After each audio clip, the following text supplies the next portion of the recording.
Isipin niyo, ang gabing iyon, sa kasal ng sarili kong anak na si Vanessa, sa gitna ng mga bisita naming mga kamag-anak na matatagumpay, ako pala ay tinuring na parang isang kasambahay lang. Hindi ko malilimutan, narinig ko mismo sa bibig ng sarili kong anak, tinawag niya akong maid. Napakasakit ng hiya, ang kahihiyang iyon. Halos ikamatay ko. Paano nangyari iyon? Paano nila nagawa sa akin na isang ina? Sa loob ng maraming taon, ako ang nagsilbing ilaw ng tahanan. Ako ang nagbudget, naglinis ng bahay, naghanda ng mga handaan. Pati na ang mga gastos para sa kasal nila, ako ang sumagot ng malaking bahagi, mga mahigit 100,000 ang naibayad ko para sa mga maliliit na bagay. Ngunit para sa kanila, ako'y parang hangin lang, isang taong walang pakialam. Hanggang sa araw na iyon, naramdaman kong wala na akong silbi sa kanila. Isang matandang nag-iisa na lang. Umalis ako dala lang ang aking maliit na purse. Hindi nila alam. Ang aking yumaong asawa, may iniwan palang sikretong mana sa akin, mga mahigit 2,000, 2 milyong piso na nakatago sa isang paninindigan na hindi nila kailanman nakita. Ang dating ina na inaapi nila, handa na siyang maging mangangaso. Gusto nila akong paalisin, patahimikin. Ngayon, hindi lang ang bahay ang babawiin ko. Babawiin ko ang aking dangal. At sila ang bibigyan ko ng isang aral na kahit ang kanilang mga apo ay pag-uusapan pa. Hindi ako mananahimik, hindi na muli. Kung naranasan mo na rin na maging parang estranghero sa sarili mong tahanan, mag-like at mag-share ka ng video na ito. At huwag kalimutang mag-comment sa ibaba. Saan kayo nanonood? Pakinggan natin ang inyong mga kwento. Kabanata 1. Ang imbitasyon sa kasal at ang hindi nakikitang sakit, ang araw na iyon sa Manila, isang karaniwang Martes sa buwan ng Abril. Ang araw na nagsimula sa amoy ng bagong lutong tinapay mula sa aking maliit na kusina. Alam niyo, bilang isang panadero, isang tagagawa ng tinapay at mga matatamis, ang araw ko ay nagsisimula bago pa man sumikat ang araw. Lalo na kung may bago akong resipe na sinusubukan. Nakakatuwa ang simpleng buhay na ito. Kahit na ang aking apartment ay maliit lamang, ang bango ng vanilla at cinnamon mula sa aking mga eksperimento ay sapat na para sa akin. Nang araw na iyon, nagising ako ng part ng madaling araw. May bago akong recipe na pinipino, ensaymada na may cream cheese at lavender. Isang kombinasyon na, sa totoo lang, ay napaka-organic. Kaya naman pag-uwi ko bandang 2:00 ng hapon, pagod na ang mga binti ko.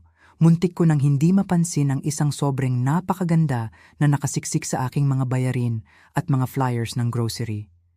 Nang makita ko ang sulat, ang pangalan ng ikakasal, agad akong napahinto. Vanessa, ang aking ate, ang paboritong anak, ang perpekto, ang hindi kailanman nagkakamali sa paningin ni Mama. Ang disenyo ng sobre, ang mga letra na nakaukit na ginto, lahat ay sumisigaw ng pagiging formal. Klasiko. Tunay na kasal na pangpamilyang may pangalan. Nakasaad doon ang kanyang pag-iisang dibdib kay Gabo, Gabriel.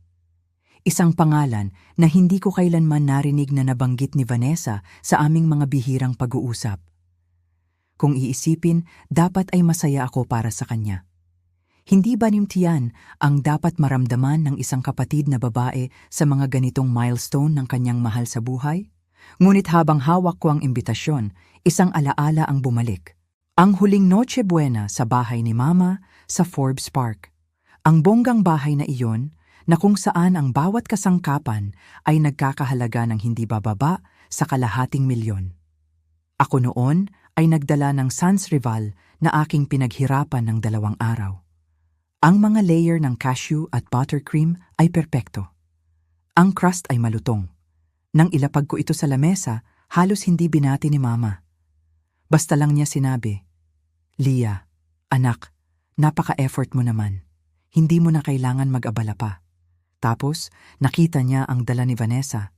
Isang kahon lang ng cake na binili sa Red Ribbon. Naku po, agad siyang nagsalita. Ang ganda naman ng cake ni Vanessa, classic talaga. Nakita ko ang pagbaba ng tingin niya sa aking Sans Rival. Para bang ang dala ko ay masyadong bongga, masyadong nagpapa-impress, masyadong ako, Samantalang ang kay Vanessa, kahit galing lang sa grocery, ay classic. Napakasakit ng puso ko noon. Parang gusto kong maglaho na lang. Babalik sa imbitasyon. May maliit na card na nakalagay, sulat kamay ni Vanessa. Ang kanyang perpektong sulat na parang typeface. Lia, alam kong hindi tayo masyadong nag-uusap nitong mga nakaraang buwan, pero malaking bagay sa akin kung naroon ka. Nandyan ka pa rin naman, ang tanging kapatid ko. Ang tanging kapatid ko. Ang mga salitang iyon ay tumusok sa puso ko. Kailan pa ba naging tanging lang ako?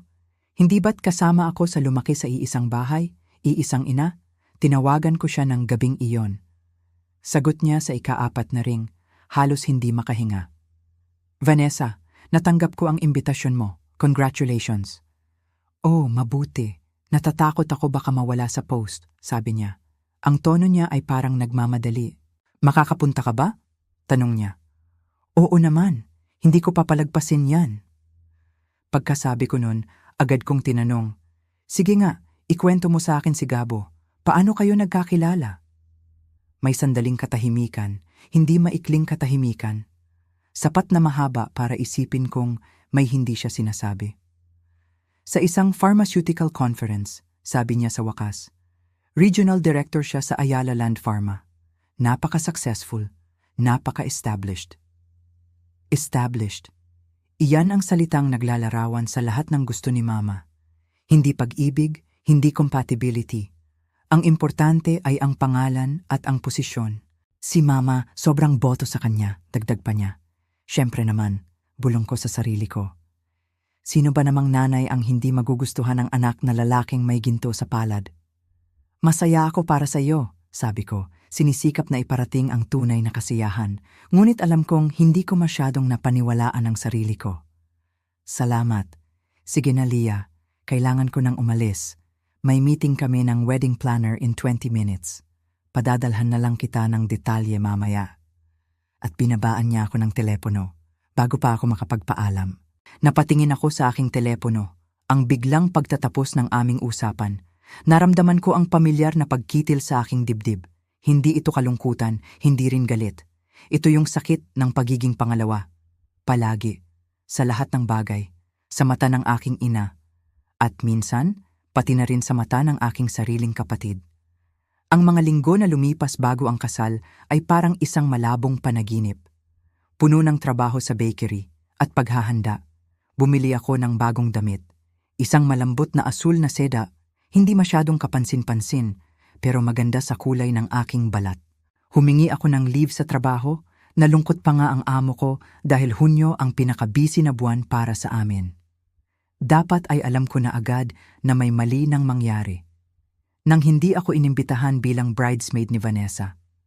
Nalaman ko sa social media niya, meron siyang 5 bridesmaids. Mga kaibigan niya sa kolehiyo, sa trabaho, pati ang pinsan naming si Jessica na halos hindi na niya nakausap sa loob ng maraming taon.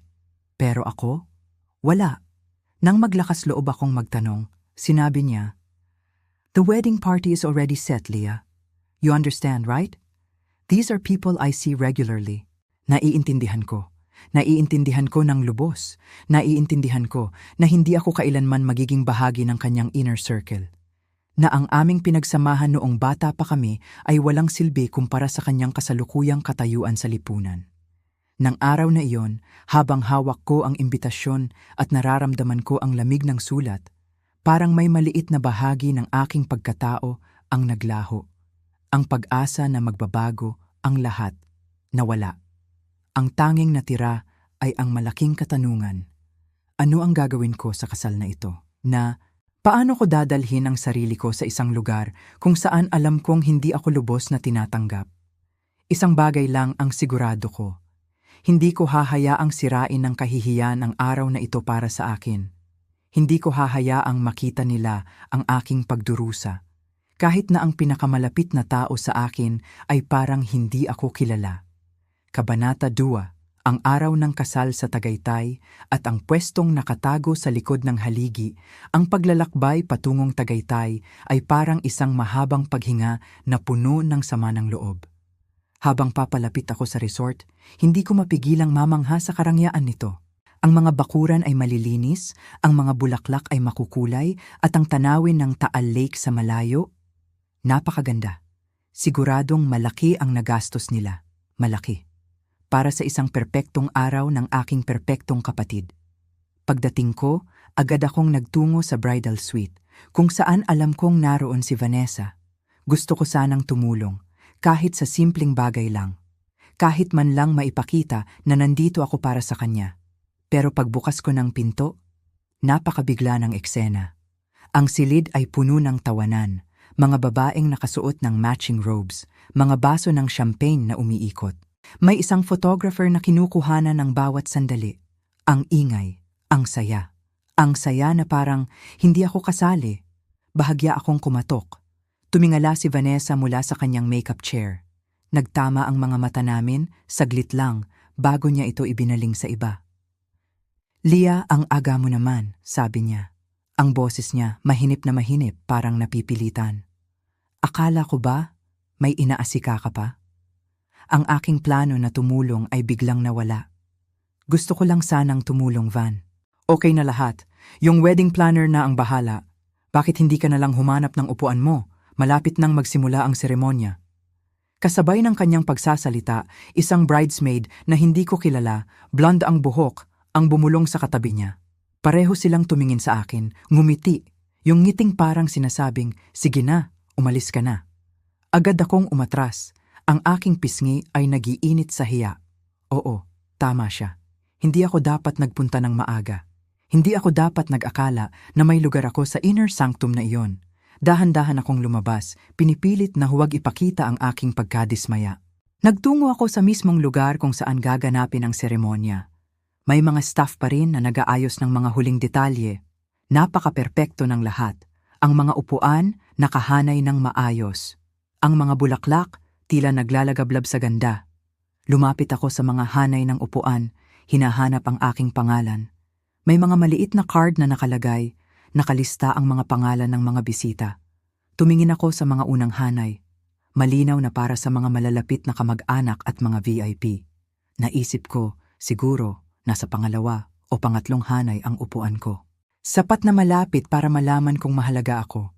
Pero sapat na malayo para tanggapin na hindi na ako bahagi ng pang-araw-araw na buhay ni Vanessa. Pero habang tumatagal ang paghahanap ko, doon ko napansin ang pangalan ko. Nasa pinakadulo ng lahat, sa huling hanay. At hindi lang iyon.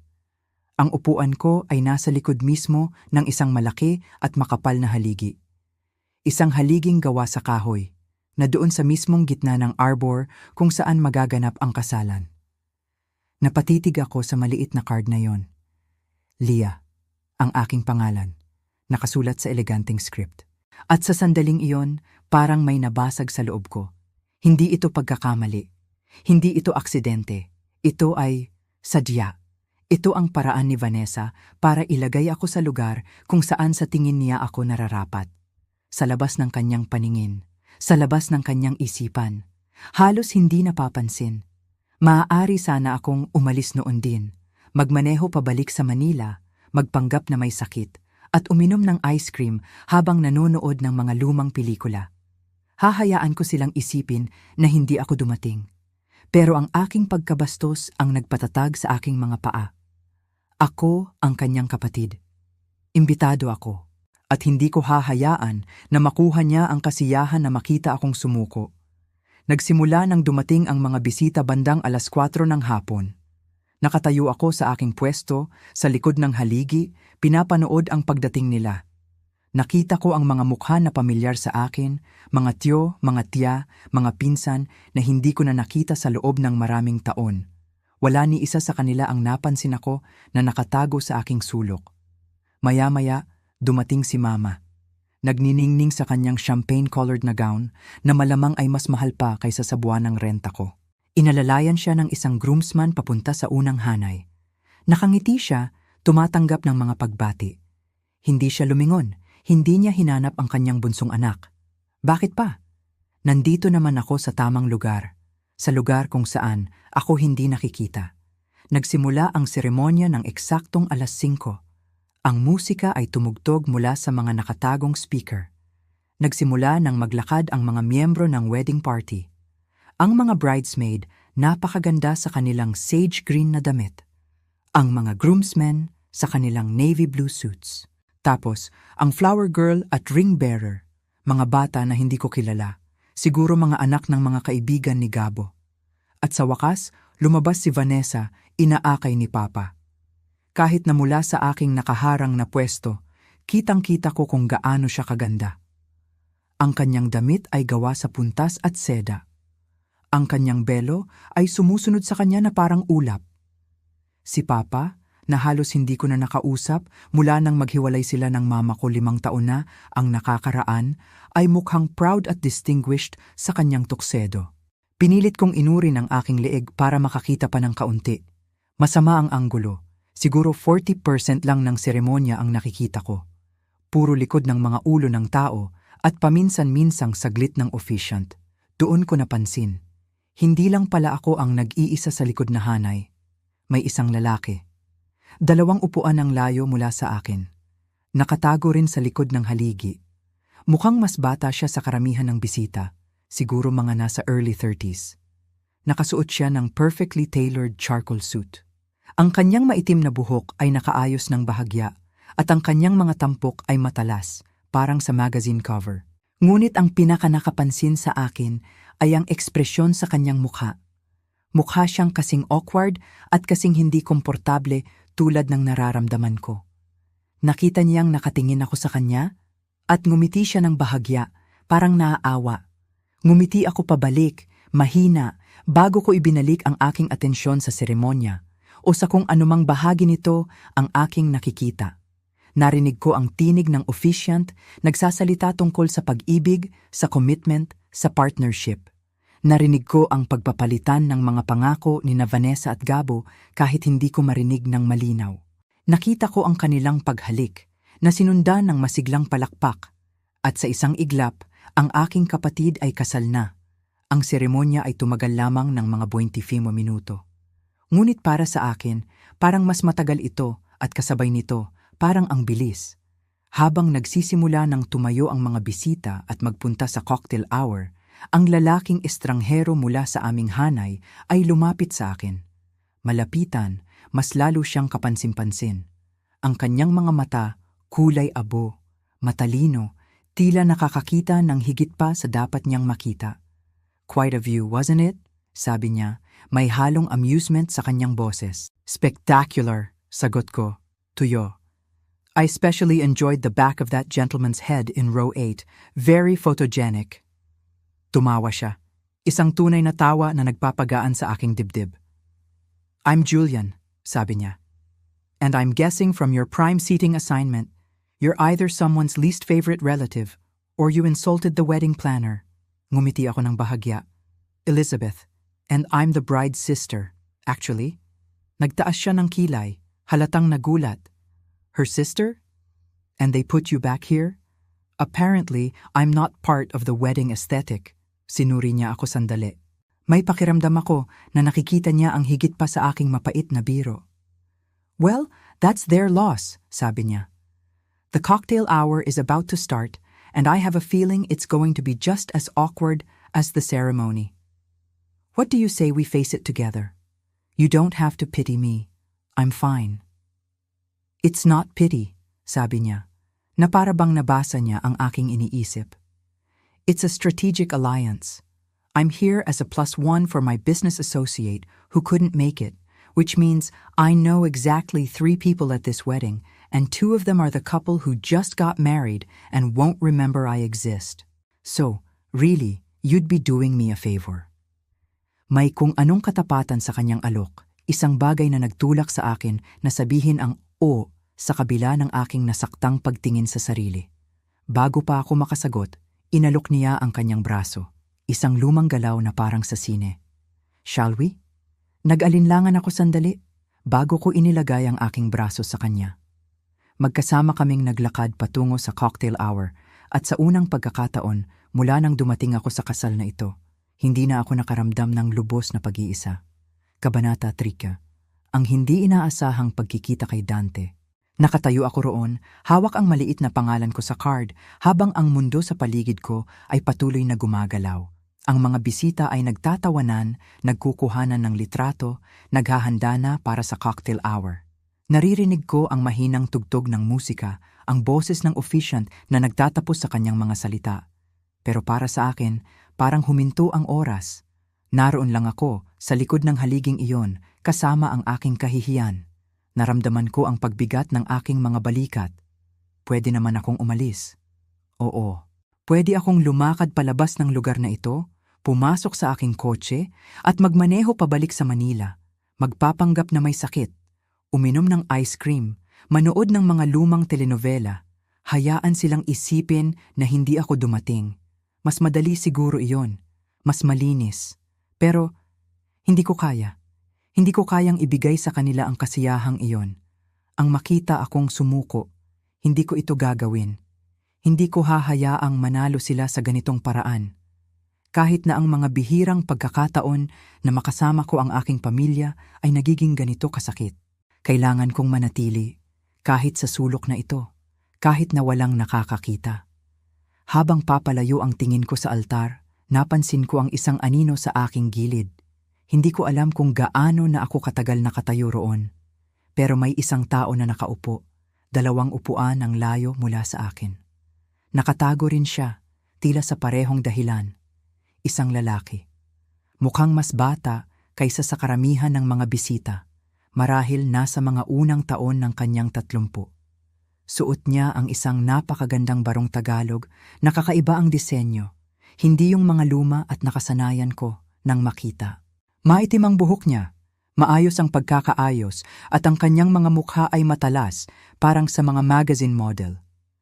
Ngunit ang pinakanakapansin sa akin ay ang kanyang ekspresyon. Hindi siya mukhang masaya.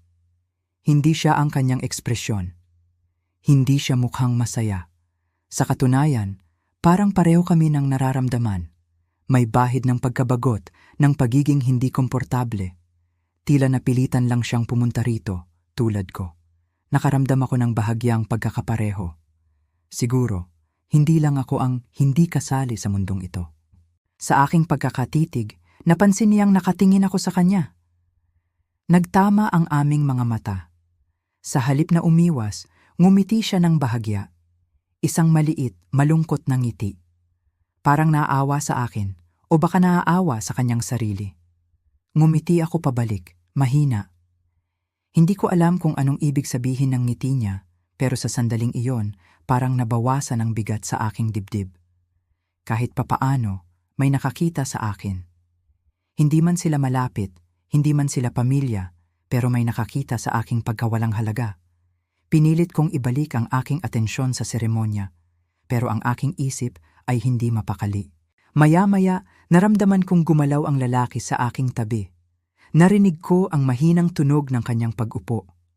Nang tignan ko siya, nakatingin na siya sa akin. "Quite a view, wasn't it?" sabi niya. Ang kanyang boses ay malalim, may bahid ng amusement, pero hindi mapagkumbaba. Parang nagbibiro siya ng mapait. Napalunok ako. Ang gusto kong isagot ay spectacular. Pero dahil sa porma ng aking pinagdaanan, tila hindi iyon angkop. Kaya naman, sumagot ako ng spectacular. Sabay dagdag, "I especially enjoyed the back of that gentleman's head in row 8. Very photogenic." Hindi ko inaasahan na tatawa siya, pero tumawa siya. Isang tunay na tawa, hindi yung pilit na tawa na naririnig mo sa mga ganitong event. Malakas, malinaw, at nakakatuwa. Yung tawa niya, parang nagpapagaan ng hangin sa paligid namin, parang nag-aalis ng lahat ng tensyon na nararamdaman ko. Sa sandaling iyon, nawala yung pakiramdam ko na ako lang mag-isa. "I'm Julian," sabi niya, habang nakikipagkamay sa akin. Ang hawak niya ay matatag at malinis. "And I'm guessing, from your prime seating assignment, you're either someone's least favorite relative or you insulted the wedding planner." Ngumiti ako. Sa wakas, nakaramdam ako ng konting saya. "Elizabeth, and I'm the bride's sister, actually." Nagtaas siya ng kilay, halatang nagulat. Nakita ko ang pagbabago sa kanyang mukha mula sa pagiging amused, nagulat, hanggang sa pagiging interesado. Her sister? And they put you back here? Apparently, I'm not part of the wedding aesthetic. Natawa ulit ako. Tama siya. Parang hindi kami bagay sa aesthetic ng kasal na ito. Sinuri niya ako sandali. Yung tingin niya, parang hindi lang basta nakakakita, parang nababasa niya ang nasa isip ko.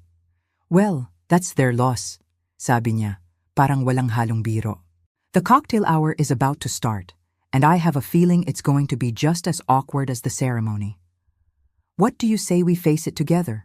You don't have to pity me. I'm fine. Nakahinga ako ng maluwag.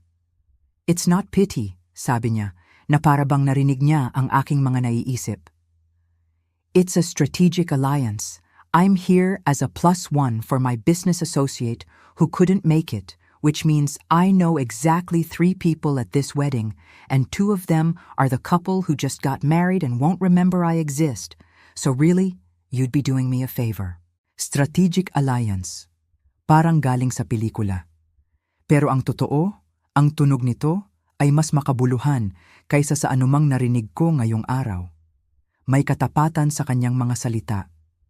Hindi siya nagpapanggap na naaawa, bagkus ay nag-aalok ng tulong na pareho naming kailangan. May pagkapraktikal, pero mayroon ding lungkot na nagpapahiwatig na alam niya ang pakiramdam ng pagiging nag-iisa sa gitna ng maraming tao. Nag-alinlangan ako sandali.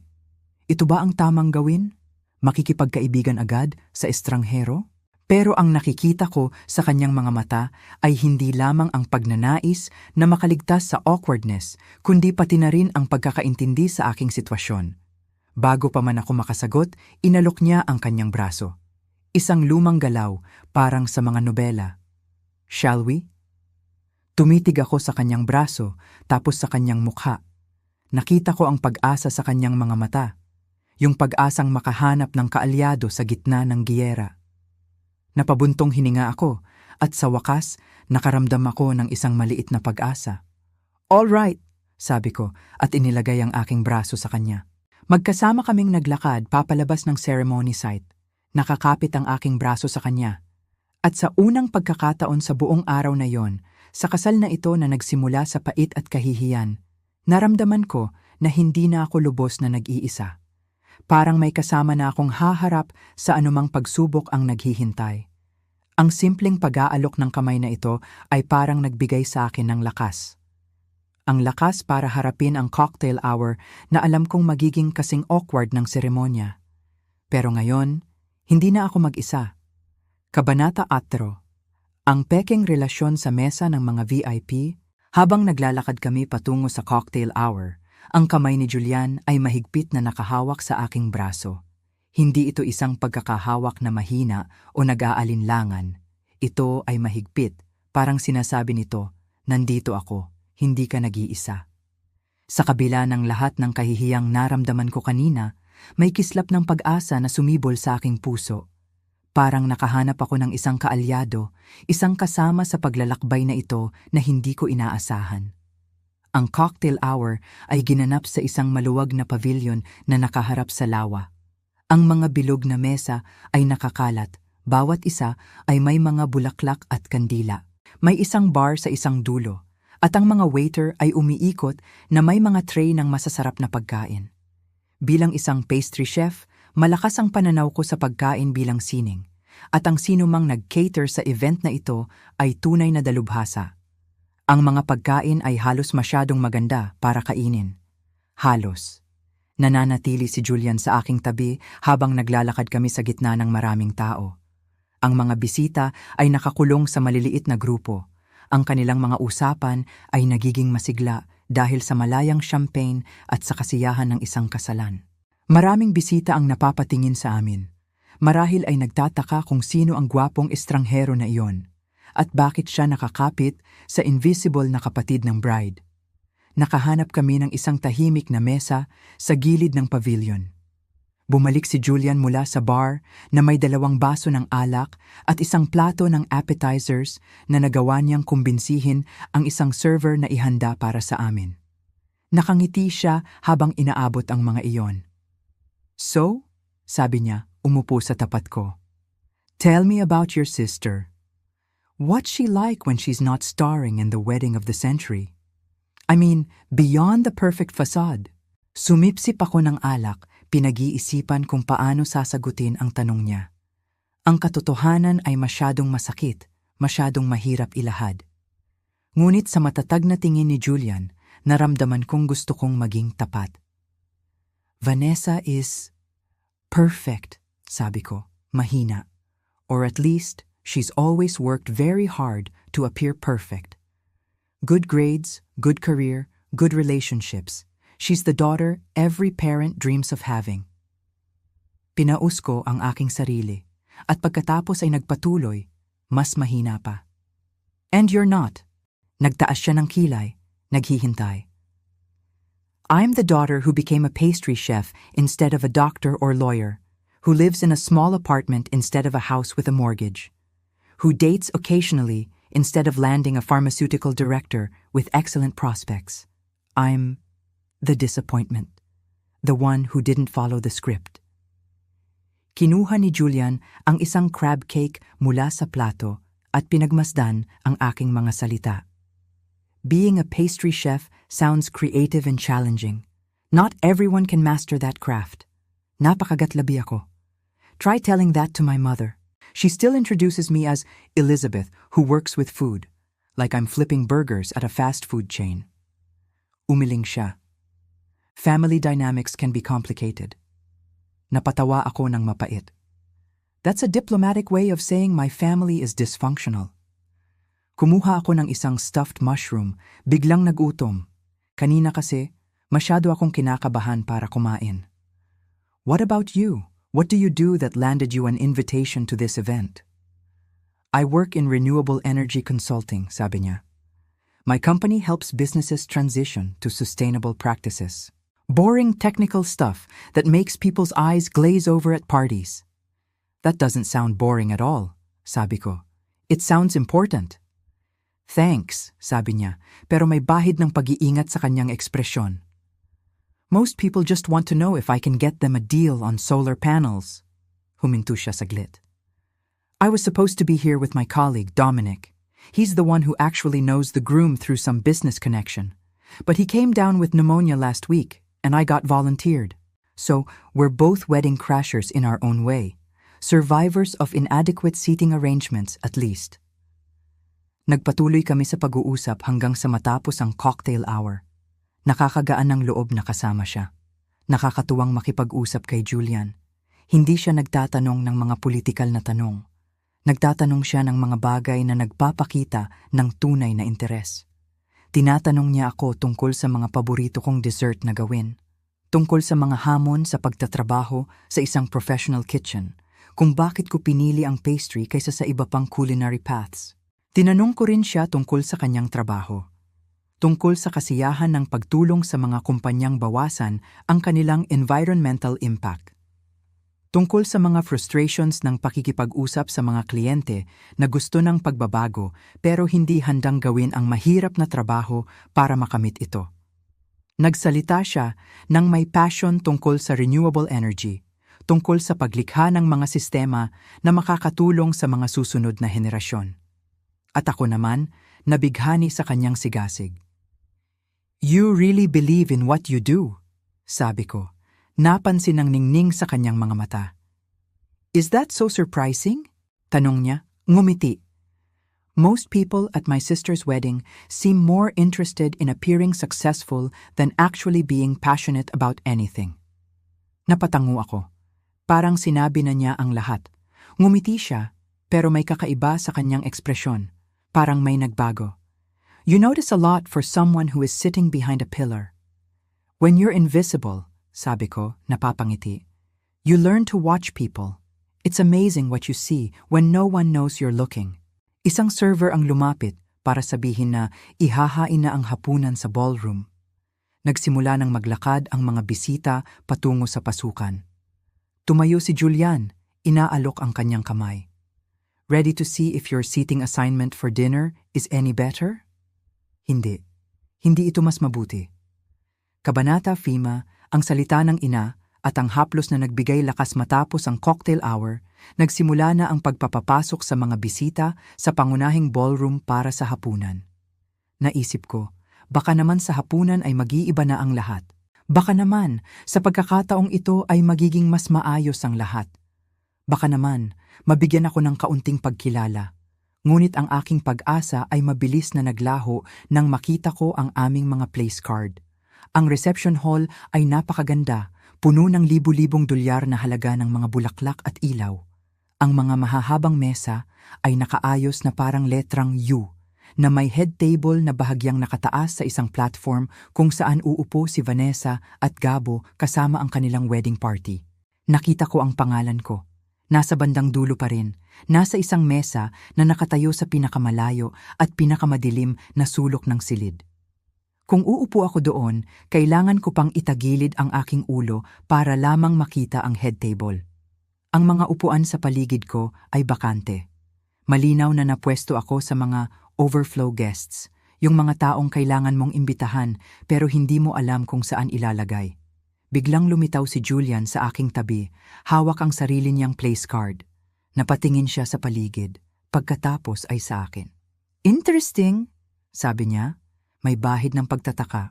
"I'm at the opposite end of the room, almost like someone wanted to make sure the unimportant guests were spread out so we wouldn't cluster and make the seating chart look unbalanced." Napalunok ako. Ang mga salitang iyon ay lumabas sa aking bibig na mas matalim kaysa sa aking intensyon. This is ridiculous. Nakakainis. Isa ako sa mga kapatid niya, ang nag-iisang kapatid niya, at tinatrato niya akong parang isang malayong kakilala na obligado lang niyang imbitahan. Ang pabalat na aking ginawa sa loob ng ilang oras ay nagsimulang mabiyak. Ngumiti si Julian, hindi yung ngiti ng awa, kundi ngiti ng pag-unawa. "You know what? Screw the seating chart." Bago pa ako makapagsalita, kinuha niya ang aking place card at inilagay sa kanyang bulsa kasama ang kanyang sarili. "Come on, what are you doing?" Tanong ko naguguluhan. "Improvising," sabi niya. "Just follow my lead and pretend you're my date." At bago pa ako makakumpronta, hinila na niya ako patungo sa isang mesa na mas malapit sa head table. Isang mesa na malinaw na nakalaan para sa mga importanteng bisita. Kumuha siya ng upuan para sa akin, ang kanyang kamay ay mainit sa aking likuran habang ako ay nauupo, at pagkatapos ay umupo siya sa tabi ko na may kumpiyansa ng isang taong nararapat na naroon. "Julian, we can't just," simula ko. "We can," sabi niya, ngumiti. And we did. If anyone asks, there was a mix-up with the seating assignments and we're fixing it ourselves. Trust me.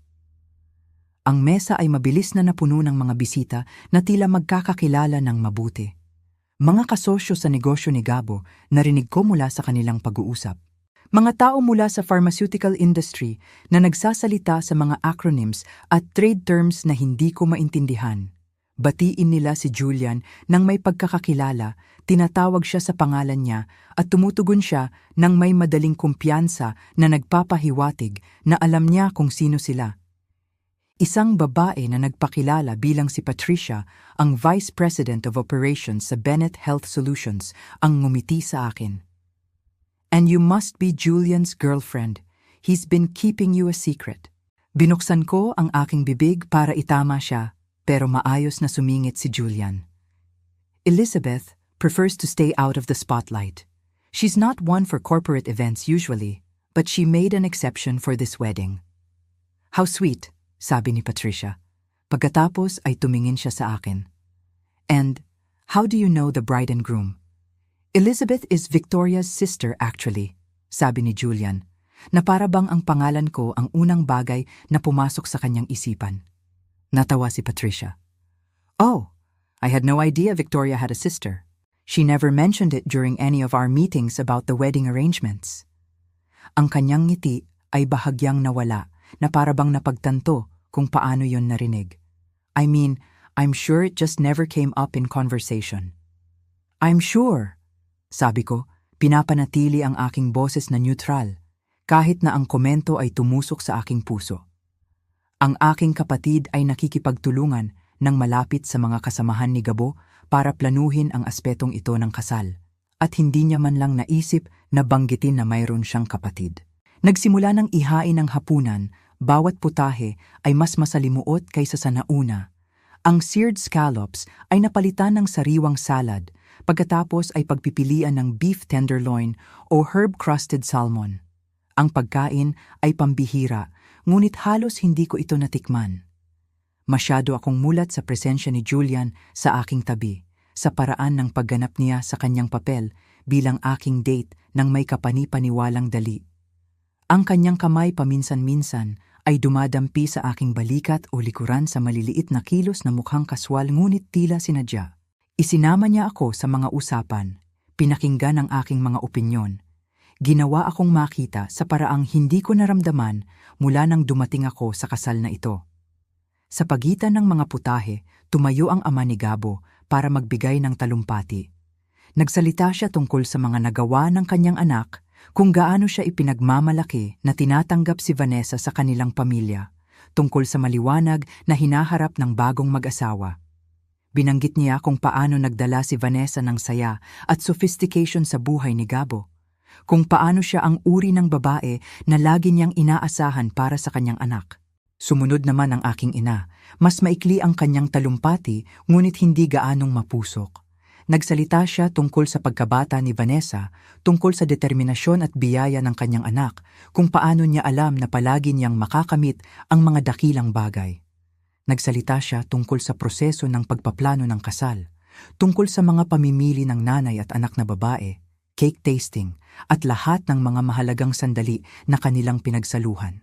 Hindi niya ako nabanggit ni isang beses, hindi kahit sa pagdaan, hindi kahit para kilalanin na si Vanessa ay may kapatid. Para bang ako ay na-edit palabas ng kasaysayan ng pamilya. Naramdaman ko ang kamay ni Julian na natagpuan ng akin sa ilalim ng mesa. Ang kanyang mga daliri ay nag-uugnay sa akin sa isang kilos ng suporta. Pinisil ko pabalik, nagpapasalamat sa angkla. Pagkatapos ay ang talumpati ng best man, puno ng mga biro tungkol sa bachelor days ni Gabo, at taus-pusong mga mensahe tungkol sa paghahanap ng tunay na pag-ibig. Sumunod ang maid of honor na may mga kwento tungkol sa pagiging perfectionist ni Vanessa at ang kanyang pagiging romantiko, tungkol sa kung paano niya palaging pinapangarap ang isang fairy tale wedding. Naghihintay ako na may babanggit sa akin. Nakikilalanin man lang ang aking pag-iral. Ngunit lumipas ang talumpati pagkatapos ng talumpati, at ang pangalan ko ay hindi kailanman nabanggit. Ako ang multo sa pista, naroroon, ngunit hindi nakikita. Inihain ang dessert. Isang komplikadong tiered creation ng tsokolate at raspberry na mukhang kahanga-hanga ngunit kulang sa lalim ng lasa na dapat sana ay taglay nito. Ang ganache ay masyadong matamis, ang cake layers ay masyadong tuyo. Bilang isang profesional, hindi ko mapigilang magbigay ng kritisismo at napansin ni Julian ang aking ekspresyon. Not up to your standards? Tanong niya, ngumiti. It's beautiful, but beauty isn't everything, sabi ko. The execution is off, the chocolate is masking the raspberry instead of complementing it, and the texture is too dense. Could you do better?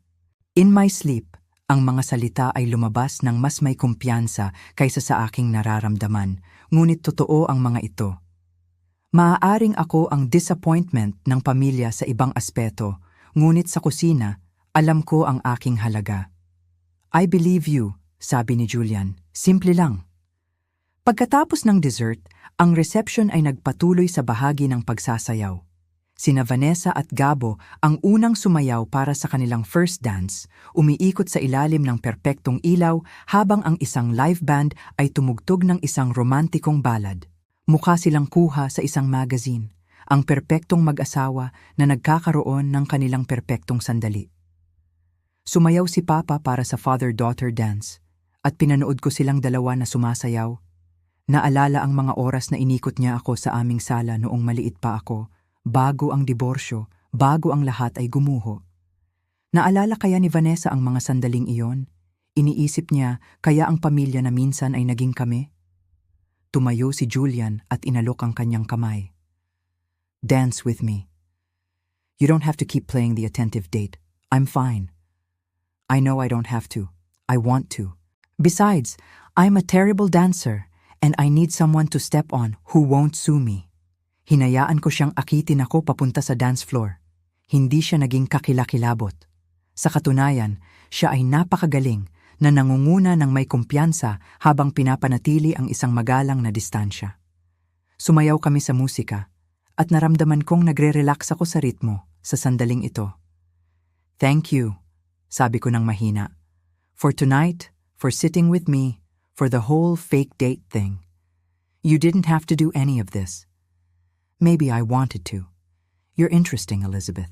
More interesting than anyone else at this wedding. You barely know me. I know enough. I know you're talented and underappreciated. I know you see through the superficial nonsense that most people accept without question. I know you're hurt, but you're trying not to show it, and that takes strength." Ang kanyang mga salita ay tumama sa isang malalim na lugar sa loob ko, isang lugar na aking pinoprotektahan buong gabi. Nangingilid ang aking mga mata sa luha na hindi ko pa inilalabas at mabilis kong kinurap, tumatangging umiyak sa kasal ng aking kapatid. Natapos ang kanta at napalitan ng mas masiglang tugtog. Sumali ang ibang mga mag-asawa sa dance floor at inilayo kami ni Julian sa gilid, palayo sa karamihan. "I need some air," pag-amin ko. "Let's go outside." Dahan-dahan kaming lumabas ng ballroom patungo sa isang terrace na nakatanaw sa mga hardin. Ang hangin sa gabi ay malamig at nakakapresko pagkatapos ng init ng mataong reception. Ang mga fairy lights ay kumikislap sa mga puno, lumilikha ng isang mahiwagang kapaligiran na tila hindi tugma sa kaguluhan sa loob ko.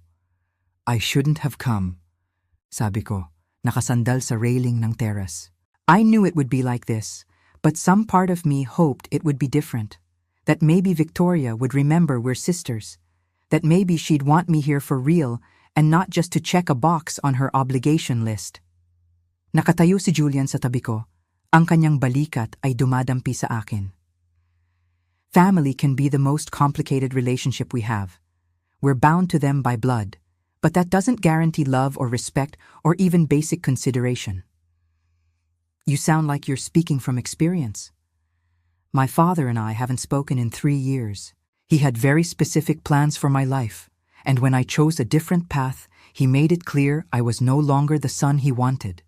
So yes, I understand what it feels like to be the disappointment. Tumingin ako sa kanya, nakakakita ng mga bagong layer sa kanyang ekspresyon. "I'm sorry. That must have been painful." It was. It is. But I learned something important from it. The people who are supposed to love us unconditionally are still people with their own limitations and prejudices and failures. Sometimes the family we choose matters more than the family we're born into. Is that what tonight is? You choosing to be kind to a stranger? Maybe it started that way. But you're not a stranger anymore, Elizabeth. And this isn't just kindness. May kung ano sa kanyang boses, isang bagay na nagpagalaw sa aking puso. Bago pa ako makasagot, bumukas ang mga pinto ng terrace at lumabas ang isang grupo ng mga bisita, tumatawa at nag-uusap. Ang sandali ay nabasag at umatras ng bahagya si Julian. "We should probably go back inside. I think they're about to cut the cake." Kabanata 6. Ang almusal sa Tagaytay at ang alok na babago sa lahat. Ang paggising ko kinabukasan ay parang pagbangon mula sa isang panaginip. Naglalakad ako sa hardin ng resort, ang sariwang hangin ng umaga sa Tagaytay ay humahaplos sa aking mukha. Ang mga puno ng niyog ay sumasayaw sa banayad na simoy, at ang araw ay unti-unting sumisikat sa ibabaw ng lawa ng Taal. Ang lahat ay tahimik, payapa. Isang kabaligtaran sa kaguluhan ng nakaraang gabi. Naramdaman ko ang bigat sa aking dibdib. Ang mga alaala ng pagiging hindi nakikita, ng mapait na salita ni Mama, ng malamig na tingin ni Vanessa, lahat ay naroon pa rin. Pero may kakaiba rin. Ang pagiging kasama ni Julian kagabi, ang kanyang suporta, ang kanyang pakikinig.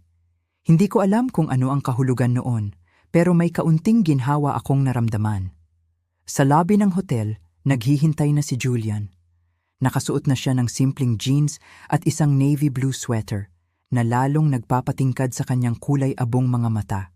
Nang makita niya ako, ngumiti siya. Isang tunay na ngiti na parang nagsasabing, Magandang umaga. Good morning, sabi niya. You look beautiful. Napangiti ako. Hindi ko napigilan. You look pretty good yourself. Is that my line though? Aren't men supposed to be the ones getting compliments on their appearance? I believe in equal opportunity compliments, sabi niya, tumawa. Come on, I heard they make excellent waffles here. Nakahanap kami ng isang tahimik na mesa sa restaurant, malapit sa bintana na may tanawin ng lawa. Ang umaga ay nagsisimula ng maging masigla. Ang liwanag ng araw ay kumikinang sa tubig at ang buong tanawin ay puno ng kapayapaan. Habang nag-aalmusal kami, mas malaya na kaming nag-uusap kaysa noong kasal. Hindi na kailangang magpanggap. Hindi na kailangang maging kaalyado. Nagkuwento siya tungkol sa kanyang trabaho. Tungkol sa isang partikular na proyektong nahihirapan siyang pamahalaan sa isang kumpanyang ayaw magbago, kahit na malinaw ang benepisyo ng sustainable practices. Sumunod naman ako.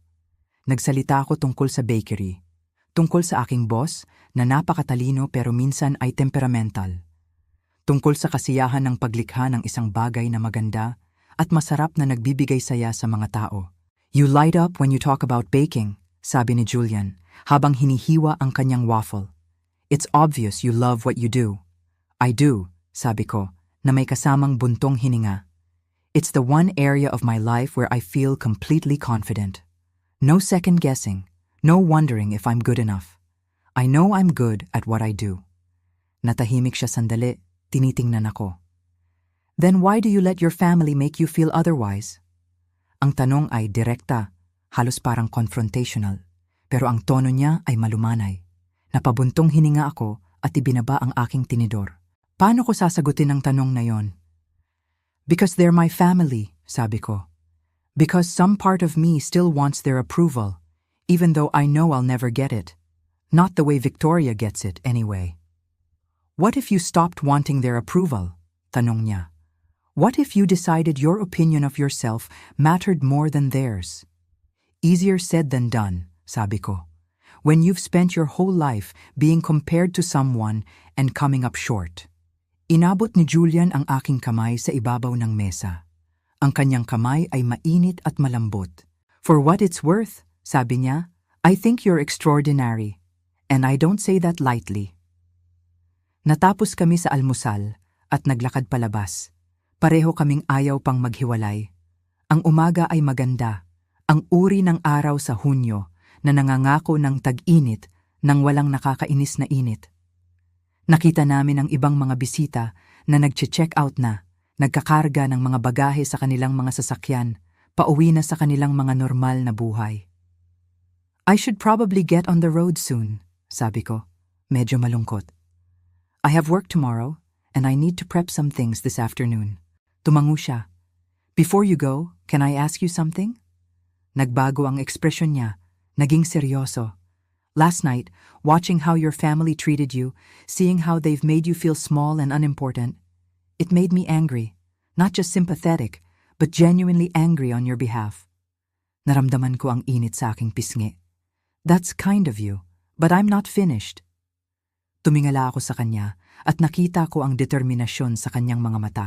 What if there was a way to change the narrative, to make them see you differently, to give you back some of the power they've been taking from you all these years? Napatingin ako sa kanyang mukha, sinusubukang intindihin kung saan ito patutungo. What do you mean? I mean, what if we continued this? Not fake dating, but real dating. What if we spent time together, built something genuine, and along the way showed your family that you're not the disappointment they've painted you as? Natigilan ako. Ang ibig niyang sabihin, Julian, I'm not going to use you to make my family jealous. That's not fair to you. You wouldn't be using me, sabi niya, malumanay pero may diin. I'm offering because I want to see you again regardless. But I also want to help you if I can. Think about it. Your sister just married a pharmaceutical executive, right? Well, I happen to be someone her new husband's company needs. Someone who could make things very interesting for them. Isang malamig na halo ang tumakbo sa aking katawan na walang kinalaman sa malamig na hangin ng umaga. What are you saying exactly? Nagbago ang ekspresyon ni Julian. naging mas kalkulado kaysa sa nakita ko dati. I'm saying that Gregory's company, Bennett Health Solutions, has been in talks with my firm about a major sustainability overhaul. It's a multi-million-dollar project that would significantly improve their environmental impact and their public image. I'm one of the lead consultants on the proposal. And you'd use that as leverage somehow? Tanong ko, nag-aalangan. Not leverage exactly, sabi niya. Just an opportunity to remind them that people they overlook might be more important than they realize. Your family, especially Victoria, seems very invested in status and success. What if you suddenly had access to that world through me? What if they had to see you differently? Dapat sinabi ko ng hindi. Dapat nagpasalamat ako sa kanyang intensyon, pero ipinaliwanag na ang paghihiganti ay hindi estilo ko, na mas mataas ako sa ganitong uri ng kababawan. Pero nakatayo roon sa liwanag ng umaga, naalala ang bawat pangmamaliit at pagwawalang bahala mula kagabi. May isang madilim na tinig ang bumulong na marahil nararapat ako ng kaunting paghihiganti. This feels manipulative, sabi ko ng dahan-dahan. Is it more manipulative than seating you behind a pillar at your own sister's wedding? Tanong niya, ang kanyang boses ay naging mas passionate. Then never mentioning you have a sister to colleagues she worked with on planning? Then your mother pretending you don't exist in her speeches? Sometimes the people who hurt us need to be shown consequences. Not cruelty, just consequences. What would this actually look like? Tanong ko, nag-aalala. Nothing like that. I'm not going to sabotage anyone's business or career. I'm not that person.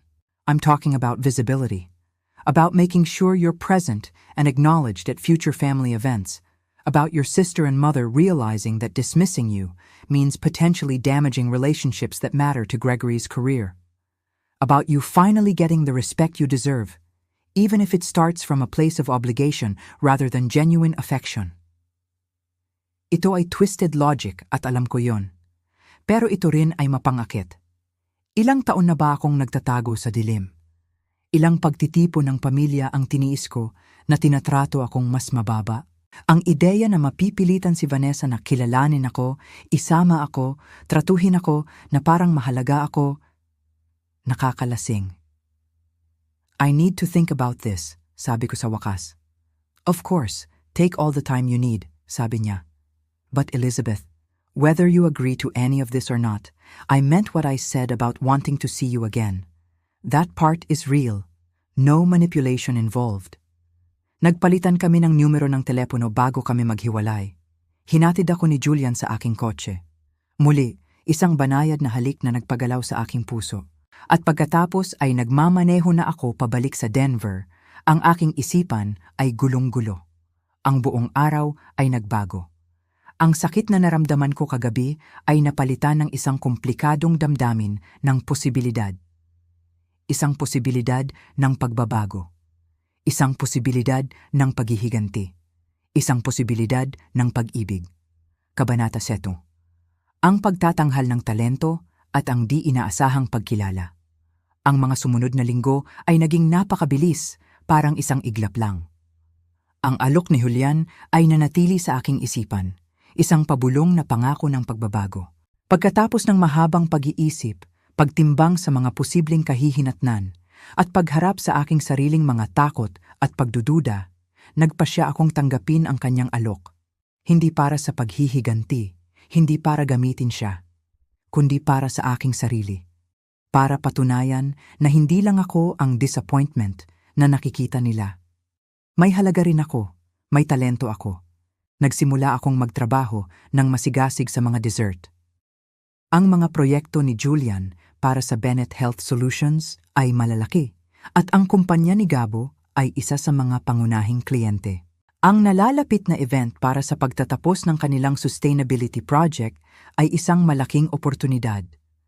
Kailangan kong gawin itong hindi lang para sa akin, kundi para ipakita kay Julian na hindi siya nagkamali sa pagtitiwala sa akin. Ang mga araw ko ay napuno ng paghahalo, pagluluto, pagpipino.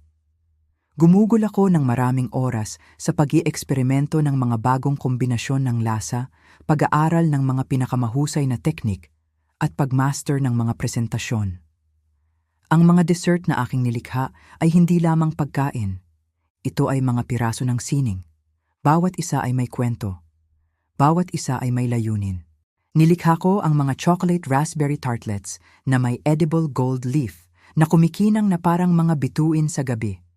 Ang lemon panna cotta na may mga edible flowers na mukhang mga maliit na hardin sa isang plato. Miniature opera cakes na may perpektong layers, bawat isa ay isang obra maestra. At ang honey lavender macarons na natutunaw sa dila na nagiiwan ng banayad na tamis at aroma. Bawat piraso ay patunay ng aking kakayahan, ng aking dedikasyon. Si Julian, sa kabila ng kanyang abalang schedule, ay laging may oras para sa akin. Madalas siyang bumibisita sa bakery hindi lang para tumingin, kundi para tumulong. Tinikman niya ang bawat component, nagbigay ng tapat na feedback. Pinakiramdaman niya ang aking mga hinaing, ang aking mga tagumpay. Ang aming relasyon ay lumalim. Hindi na ito isang pekeng relasyon para sa kasal. Ito ay naging isang tunay na koneksyon, isang matibay na pundasyon ng pagmamahalan at paggalang.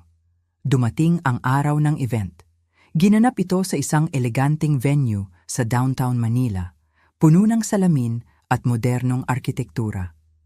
Pagdating ko doon, kasama si Julian, agad akong nagtungo sa dessert display. Inayos ko ang bawat piraso sa tiered stands na may strategic lighting para mas ma-highlight ang artistry. Nakadamit ako ng isang nakamamanghang emerald green na damit na binili ni Julian para sa akin. "You need to look as impressive as your desserts," sabi niya. Ang aking buhok ay nakastyle sa malambot na waves at ang aking makeup ay perpekto. Nang makita ako ni Julian, nagningning ang kanyang mga mata. "You're breathtaking," sabi niya, simple lang. "You clean up pretty well yourself." Ang event ay nagsimula na. Daan-daang bisita ang nagmimingle, mga pharmaceutical executives, mga opisyal ng gobyerno, mga business leaders. Napansin ko sina Gregory at Vanessa sa kabilang dulo ng silid, abala sa pakikipag-usap. Naroon din si Mama, elegante sa kanyang champagne silk na gown. Agad kaming napansin ni Patricia, ang Vice President mula sa Bennett Health Solutions. Lumapit siya sa amin, ang kanyang mukha ay puno ng paghanga. "Elizabeth, the desserts are stunning. Everyone is already talking about them. You've outdone yourself." "Thank you," sabi ko, ang puso ko ay tumatalon sa tuwa. "I'm glad they meet expectations." "Meet them? You've exceeded them by miles," sabi niya, ngumiti. "Come, I want to introduce you to some people." Ang sumunod na oras ay parang isang panaginip. Inilalapit ako ni Patricia sa iba't ibang grupo, ipinakikilala ako bilang ang talentadong pastry chef na responsable sa mga hindi kapani-paniwalang dessert. Pinupuri nila ang aking gawa, tinatanong ang aking training, humihingi ng business cards. Ako ay nakikita sa paraang hindi ko kailanman naramdaman sa mga family events.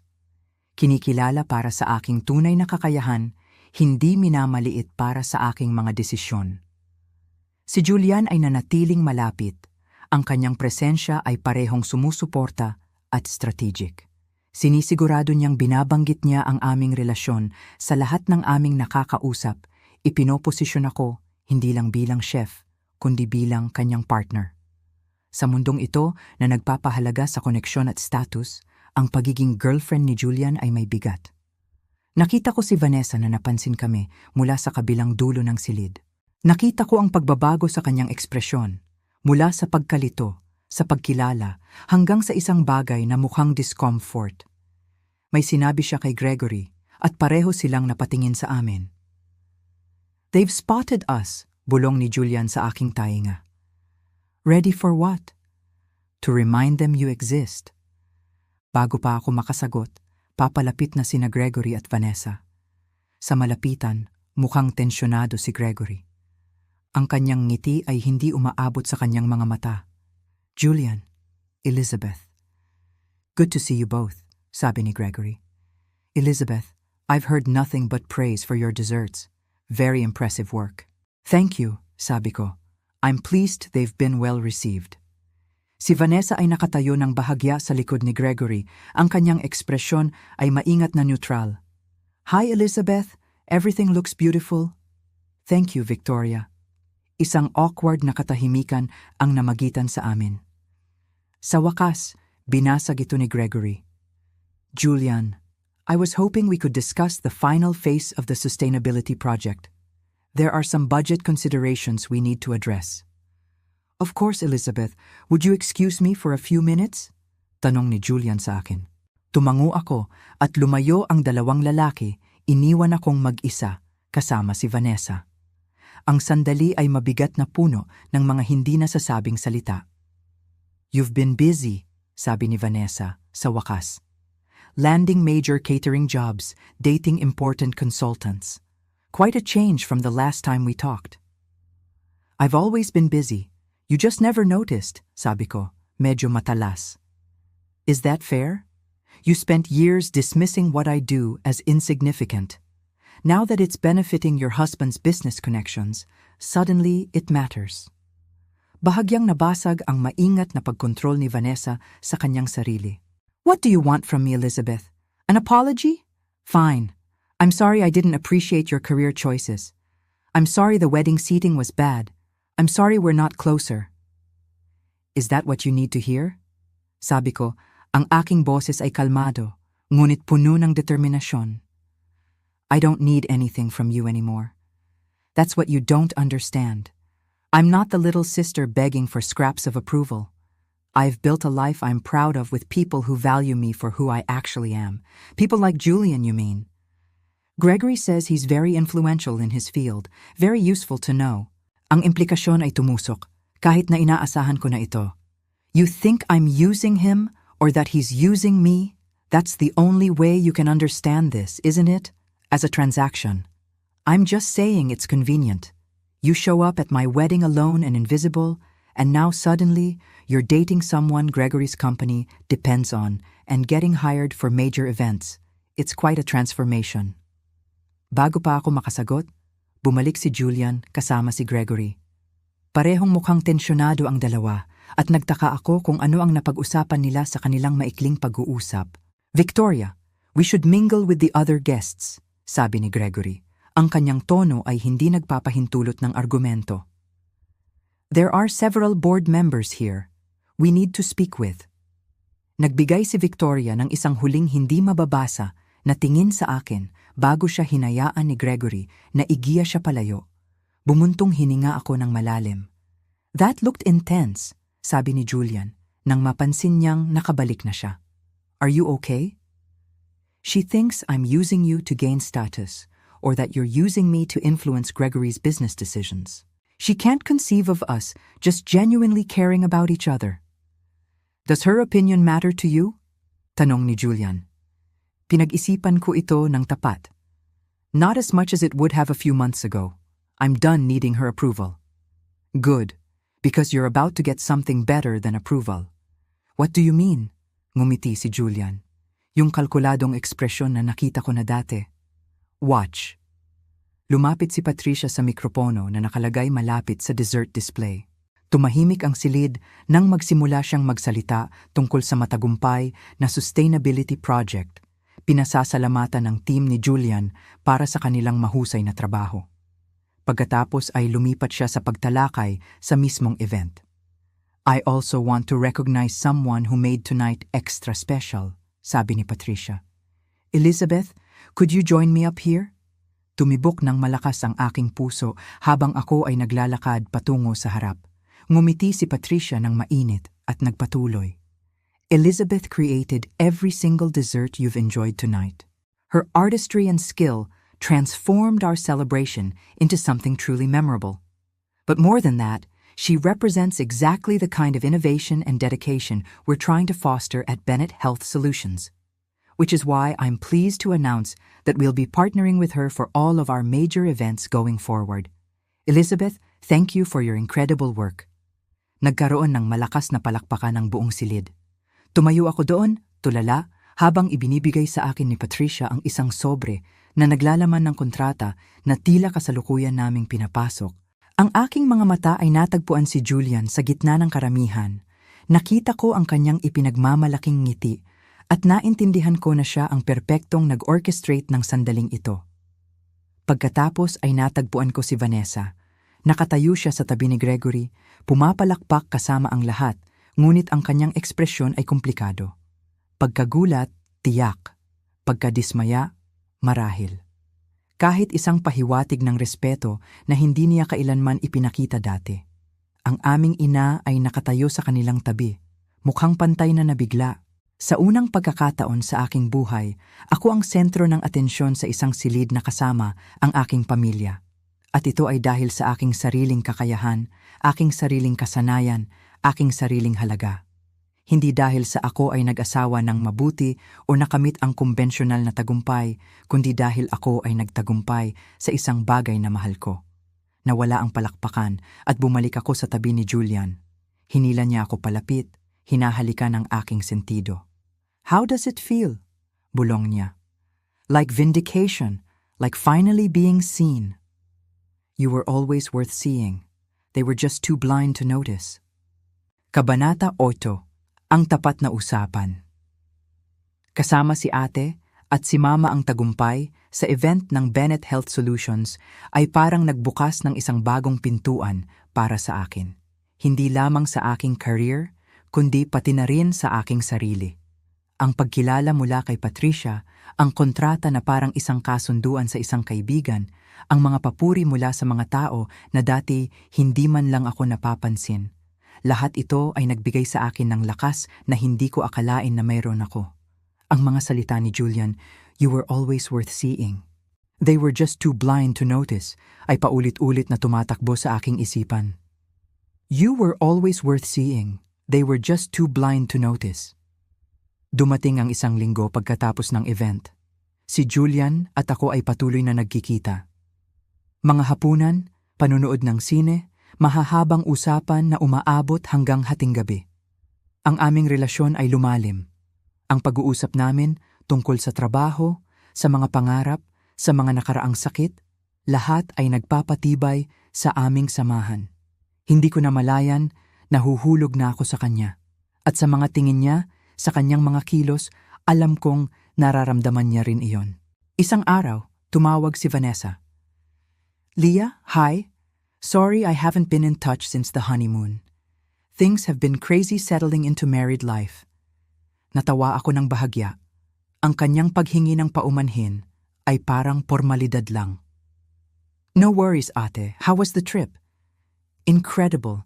The Maldives were everything we hoped for." May pagkagrandioso pa rin ang tono niya. "Listen, I wanted to see if you were free for lunch this Saturday. I feel like we haven't really talked in forever and I want to catch up properly." Halos tumanggi ako. Sanay na akong tumanggi. Sanay na akong maging invisible. Pero pagkatapos ng lahat ng nangyari sa event, pagkatapos marinig ang mga salita ni Julian tungkol sa visibility at respeto, naisip ko, bakit hindi? Baka ito na ang tamang pagkakataon. "Sure, I can do lunch," sabi ko, sinisikap na gawing natural ang aking boses. "Where did you have in mind?" Nag-usap kami tungkol sa isang upscale bistro malapit sa bago niyang bahay. Isang lugar na alam kong komportable si Vanessa, kung saan pakiramdam niya ay siya ang reyna. Nang araw na yon, nagbihis ako ng maayos, hindi sobra, pero hindi rin basta-basta. Gusto kong ipakita na hindi na ako yung dating Leah na basta-basta na lang. Nandoon na ang pangalan ko sa mga kontrata. May sarili na akong halaga. Nakaupo na si Vanessa nang dumating ako. Tanned siya at relaxed. Ang larawan ng bagong kasal na kaligayahan. Umorder kami ng salad at nagpalitan ng maliliit na usapan tungkol sa honeymoon, sa kanyang bagong neighborhood, sa trabaho ni Gregory. Pagkatapos ng ilang minuto ng small talk, diretsahan na siya. "So," sabi niya, habang hinahalo ang kanyang salad, "tell me about Julian. You two seemed quite close at the wedding, but you never mentioned you were seeing anyone." Napangiti ako. Nandito na tayo. Ito na ang tunsa niya. "It's relatively new. We met a few months ago through work connections." Pinili kong sabihin ang kalahating katotohanan. He seems very successful, sabi niya, na para bang inaalam kung ano ang masasabi ko. Gregory's colleagues were all impressed by him. Apparently, his company is handling a massive project for Bennett. Aha, nandun na. Ang totoong dahilan ng tanghalian na ito. Hindi sisterly bonding, hindi pagkakamusta, kundi pagkuha ng impormasyon tungkol sa isang tao na mahalaga sa career ng kanyang asawa. Julian is very good at what he does, sabi ko, neutral ang tono. I'm just surprised you never mentioned him before. I mean, I told you all about Gregory when we started dating. Naalala ko ang aming mga mahihirap na tawag noon. Binanggit niya na may boyfriend siya, pero kakaunti ang detalye. Pero hindi ko na iyon binanggit. Gusto kong malaman kung saan patutungo ang usapang ito. I tend to keep my personal life private, sabi ko. Well, I'm glad you're happy, sabi niya, kahit parang nagmamadali. And I heard you're doing the desserts for the Bennett Health event in August. That's wonderful. Gregory mentioned Patricia was very impressed with you. It's a good opportunity. Napatango ako. Oo, isang magandang oportunidad. Isang oportunidad na hindi ko makukuha kung hindi dahil kay Julian. At hindi ko rin makukuha kung hindi dahil sa pagtrato nila sa akin noon. Parang karma. Bahagyang nagbuntong hininga si Vanessa, tila may bigat na gusto niyang ilabas. Listen, I wanted to apologize if things felt weird at the wedding. I know the seating arrangement wasn't ideal, and I feel bad that we didn't get much time to talk. Tumingin ako sa kanya. The seating arrangement put me behind a pillar, Vanessa. It wasn't just not ideal, it was humiliating. Naggibit-balikat siya, tila nahihiya. That was the wedding planner's mistake. She didn't understand family dynamics, and by the time I saw the setup, it was too late to change things without causing chaos. Napatawa ako ng mahina, mapait. You could have mentioned having a sister to Gregory's colleagues, to anyone. But you didn't. Nag-init ang mukha ni Vanessa. I don't talk about my personal life at work. That doesn't mean I'm hiding you. Doesn't it though? Tanong ko. When was the last time you invited me to anything? When did you last call just to talk? Not because you needed something or had an obligation. Sumimangot siya. Elizabeth, you're being dramatic. We're sisters. Of course we have a relationship. Do we? Because from where I'm sitting, we have a biological connection and not much else. You treat me like an afterthought, like someone you have to include out of duty but would rather forget. Natahimik siya. Nakita ko ang pagbabago sa kanyang mukha. Ang kanyang composure ay bahagyang nabasag. Is that really what you think? That I don't care about you? I think you care about me the way you care about distant cousins, sabi ko. Ang aking boses ay kalmado ngunit matatag. Present at major events but not really part of your life. And honestly, I've accepted that. What bothers me is the pretense. Do not invite me to lunch and act like we are close when we both know we are not. Tinitigan niya ako, tila nag-iisip. Pagkatapos, huminga siya ng malalim. Fine. You want honesty? I'll give you honesty. You made choices that embarrassed our mother. You chose a career path that she couldn't brag about to her friends. You refused to conform to the expectations we grew up with, and yes, that created distance between us. I'm sorry if that hurts your feelings, but it's the truth.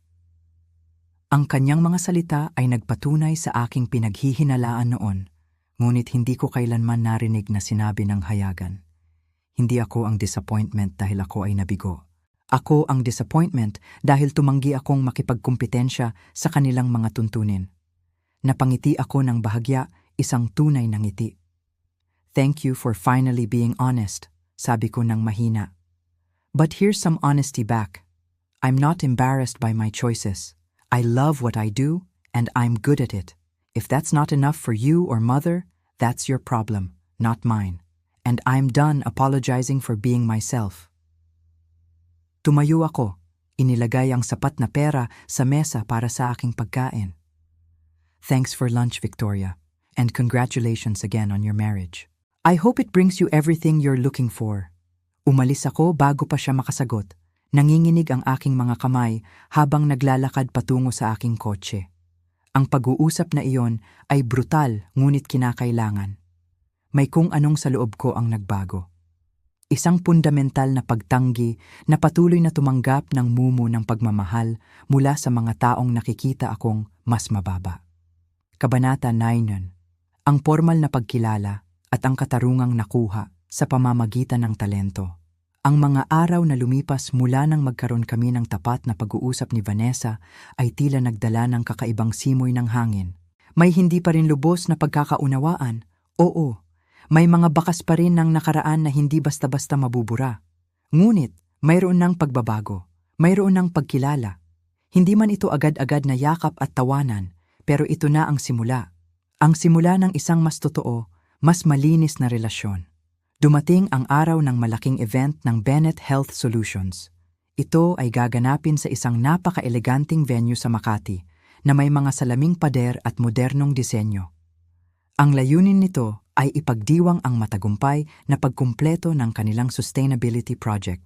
Si Julian at ako ay inimbitahan hindi lamang bilang mga bisita, kundi bilang mga mahalagang tao na konektado sa proyektong ito. Ginugol ko ang buong hapon sa pag-aayos ng dessert display. Gusto kong bawat piraso ay sumigaw ng aking pagiging profesional.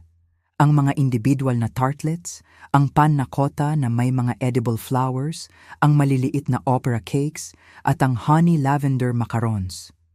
Lahat ay nakaayos na parang mga alahas sa isang display case. Ang ilaw ay strategic, nilikha upang ipakita ang bawat detalye ng aking sining. Nang dumating si Julian upang sunduin ako sa aking apartment, hindi ko mapigilang mapangiti sa kanyang itsura. Nakasuot siya ng isang madilim na suit na lalong nagpapatingkad sa kanyang kulay abong mga mata. "You're breathtaking," sabi niya. At sa kanyang mga mata, nakita ko ang pagmamalaki. Hindi lamang bilang isang kasintahan, kundi bilang isang taong nakakakita ng aking tunay na halaga. Nang kami ay pumasok sa venue, ang buong silid ay puno na ng mga bisita. Ang mga pharmaceutical executives, mga opisyal ng gobyerno, mga business leaders, ang mga taong humuhubog sa kinabukasan ng industriya. Pinagmasdan ko ang paligid, ang karangyaan, ang kapangyarihan. At sa gitna nito, kasama ko si Julian, hindi bilang isang +1 o isang fake date, kundi bilang isang partner. Agad naming natanaw sina Gregory at Vanessa sa kabilang dulo ng silid, abala sa pakikipag-usap. Naroon din si Mama, napakaganda pa rin sa kanyang champagne silk na gown. Mukhang hindi pa rin siya makapaniwala sa mga nangyayari. Hindi nagtagal, napansin kami ni Patricia. Ang mukha niya ay nagliwanag sa pagkilala. "Elizabeth, the desserts are stunning. Everyone is already talking about them. You've outdone yourself." Ang kanyang mga salita ay puno ng tunay na paghanga. "Come, I want to introduce you to some people." Ang mga sumunod na sandali ay tila isang whirlwind. Inilalapit ako ni Patricia sa iba't ibang grupo. Ipinakikilala ako bilang ang talentadong pastry chef.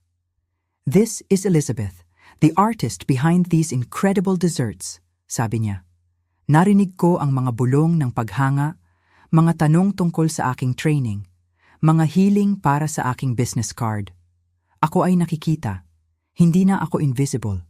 At hindi ito dahil sa aking relasyon kay Julian, kundi dahil sa aking sariling gawa. Naramdaman ko ang mga mata ni Vanessa sa akin.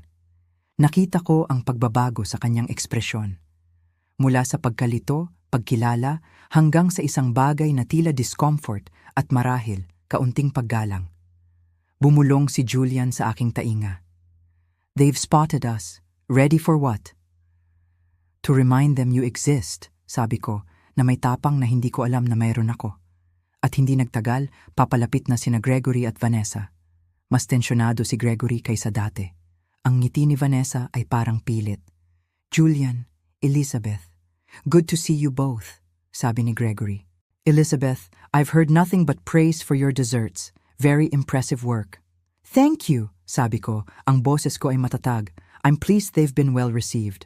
Si Vanessa ay nakatayo sa likuran ni Gregory. Ang kanyang mukha ay maingat na neutral. "Hi, Elizabeth. Everything looks beautiful." "Thank you, Victoria." Ang katahimikan na namagitan sa amin ay mabigat. Sa wakas, si Gregory ang nagbasag nito. Julian, I was hoping we could discuss the final phase of the sustainability project. There are some budget considerations we need to address. Of course, sabi ni Julian. Tumingin siya sa akin. Elizabeth, would you excuse me for a few minutes?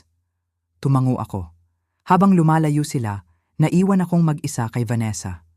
Ang sandali ay puno ng mga hindi nasasabing salita. You've been busy, sabi ni Vanessa sa wakas. Landing major catering jobs, dating important consultants, quite a change from the last time we talked. I've always been busy, sabi ko, ang aking boses ay kalmado. You just never noticed. Nag-init ang mukha niya. Is that fair? You spent years dismissing what I do as insignificant. Now that it's benefiting your husband's business connections, suddenly it matters. What do you want from me, Elizabeth? An apology? Fine. I'm sorry I didn't appreciate your career choices. I'm sorry the wedding seating was bad. I'm sorry we're not closer. Is that what you need to hear? Tanong ko. I don't need anything from you anymore. That's what you don't understand. I'm not the little sister begging for scraps of approval. I've built a life I am proud of, with people who value me for who I actually am. People like Julian, you mean? May bahid ng pagdududa sa kanyang boses. Gregory says he's very influential in his field, very useful to know. Naramdaman ko ang kirot ng kanyang implikasyon kahit na inaasahan ko na ito. You think I'm using him, or that he's using me? That's the only way you can understand this, isn't it? As a transaction. I'm just saying it's convenient. You show up at my wedding alone and invisible, and now suddenly you're dating someone Gregory's company depends on and getting hired for major events. It's quite a transformation. Bago pa ako makasagot, bumalik si Julian kasama si Gregory. Parehong mukhang tensyonado ang dalawa. Victoria, we should mingle with the other guests, sabi ni Gregory. Ang kanyang tono ay nagpapahiwatig na tapos na ang usapan. There are several board members here we need to speak with. Nagbigay si Victoria ng isang huling tingin sa akin, isang tingin na hindi ko mabasa bago siya igiya palayo ni Gregory. Nakahinga ako ng maluwag nang makaalis sila. That looked intense, sabi ni Julian. Are you okay? She thinks I'm using you to gain status or that you're using me to influence Gregory's business decisions. She can't conceive of us just genuinely caring about each other. Does her opinion matter to you? Tanong ni Julian. Pinag-isipan ko ito. Not as much as it would have a few months ago. I'm done needing her approval. Good, because you're about to get something better than approval. Ang kanyang mga mata ay naglalaro ng kakaibang ningning. Watch! Lumapit si Patricia sa mikropono. Ang silid ay tumahimik. Nagsalita siya tungkol sa sustainability project. Pinasasalamatan ang team ni Julian. Pagkatapos, lumipat siya sa pagtalakay sa event mismo.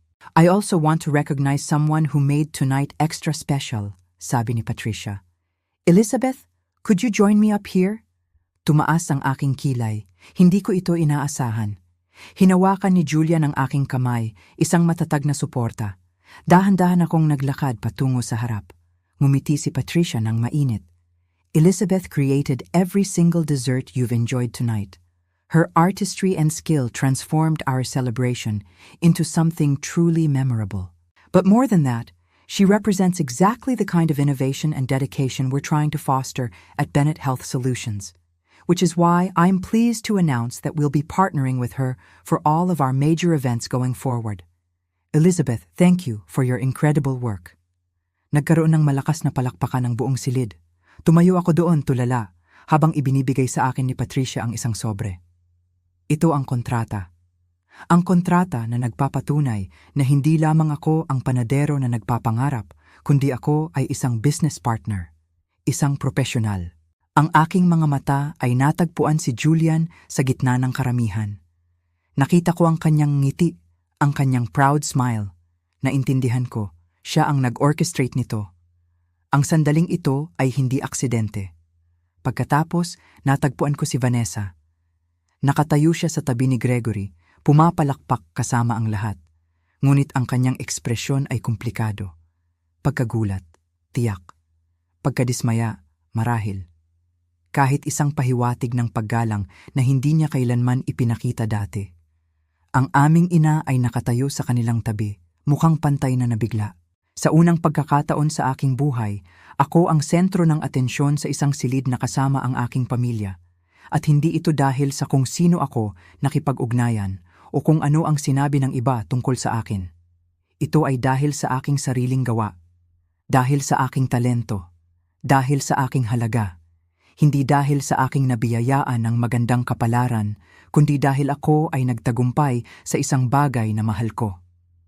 Nang humupa ang palakpakan, bumalik ako sa tabi ni Julian. Hinila niya ako palapit. "How does it feel?" Bulong niya. "Like vindication," sabi ko. Ang aking boses ay nanginginig. "Like finally being seen. You were always worth seeing," bulong niya pabalik. "They were just too blind to notice." Kabanata 10. Ang bagong buhay, ang naibalik na dangal. Ang mga buwan na sumunod sa event ay tila isang mabagal na paghilom. At kasabay nito, isang mabilis na pag-angat. Hindi ko inasahan na ang isang pangyayari na nagsimula sa sakit at kahihiyan ay magbubunga ng ganito kalaking pagbabago. Ang partnership sa Bennett Health Solutions ay nagbukas ng maraming pinto. Ang aking maliit na bakery ay nagsimulang makatanggap ng mga request mula sa iba pang malalaking kumpanya. Ang mga dessert ko, na dating simpleng kasiyahan lamang, ay naging simbolo ng aking profesionalismo at husay. Naging pattern ng aming buhay ni Julian. Mga hapunan, panonood ng sine, mahahabang usapan na umaabot hanggang hating gabi. Hindi kami masyadong nag-uusap tungkol kay Vanessa o sa aking pamilya noong mga panahong iyon. Parang nakalikha kami ng sarili naming mundo, isang bubble kung saan hindi umiiral ang drama ng nakaraan. Isang lugar kung saan maaari akong maging ako lang, walang bigat ng mga inaasahan ng pamilya. Ang pagiging malapit sa kanya ay hindi lamang nagbigay ng physical attraction, kundi higit sa lahat ang kasiyahan na makasama siya. Pakiramdam ko, naiintindihan niya ako. At higit sa lahat, pinahahalagahan niya ako. Isang gabi, habang naghahanda kami ng hapunan sa aming apartment, isang apartment na mas malaki na ngayon na nabili ko mula sa mga unang kita ko sa mga malalaking proyekto, tinanong niya ako, "Elizabeth, what are your plans for the future? Beyond the bakery? Beyond the events?" Tumingin ako sa kanya habang hinahalo ang aking niluluto. "I want to expand, maybe open a bigger patisserie, maybe even a small culinary school focusing on pastry arts." Ngumiti siya. "I believe you can do it, and I want to be there to support you, not just as your boyfriend, but as your partner." Naramdaman ko ang pag-init ng aking dibdib. Ang mga salitang partner at na support mula sa kanya ay hindi lamang tungkol sa negosyo. Ito ay tungkol sa aming dalawa. Tungkol sa pagbuo ng isang buhay na tunay na sa amin. Pinag-usapan namin ang kasal. Hindi agad-agad, pero pinag-usapan namin. Ang ideya na magpakasal kay Julian, ang lalaking nakakita sa akin noong hindi ako makita ng sarili kong pamilya, ay isang napakagandang pangarap. Sa paglipas ng mga buwan, ang relasyon namin ni Vanessa ay unti-unting nagbago. Hindi kami naging sobrang lapit. Siguro hindi na kami magiging close tulad ng dati, pero nawala na ang lamig. Mayroon ng mutual respect. Napilitan siyang kilalanin ako, hindi bilang kapatid na disappointment, kundi bilang isang babaeng may sariling pangalan at halaga. Ang mga pagtitipon ng pamilya ay hindi na naging exercise sa invisibility. Hindi na ako ang multo sa pista. Ang aking ina ang mas nahirapan sa pag-adjust. Ang kanyang buong pagkatao ay nakasentro sa tagumpay ni Vanessa. Ang pagkakaroon ng isa pang anak na nagiging matagumpay sa sarili niyang paraan ay tila bumabali sa kanyang maingat na hierarchy. Pero kahit siya, hindi na maitatanggi ang katotohanan ng aking tagumpay. Ang respeto na natanggap ko sa aking larangan. Ang buhay na binuo ko sa sarili kong mga tuntunin. Paminsan-minsan, kapag nagkikita kami, sinasabi niya, "Elizabeth, congratulations on your latest contract." Hindi ito isang apology, hindi ito pagkilala sa mga tao ng pagmamaliit. Pero ito ay isang pagkilala na Marahil, alam ko ang aking ginagawa pagkatapos ng lahat, at sina Vanessa at Gregory. Ang mga bunga ng kanyang pagtrato sa akin ay lalong naging malinaw sa paglipas ng panahon. Ang pag-asa ni Gregory sa consulting firm ni Julian para sa sustainability initiatives ay nangangahulugan na hindi niya maaaring tuluyang baliwalain si Leah nang hindi naaapektuhan ang kanyang career.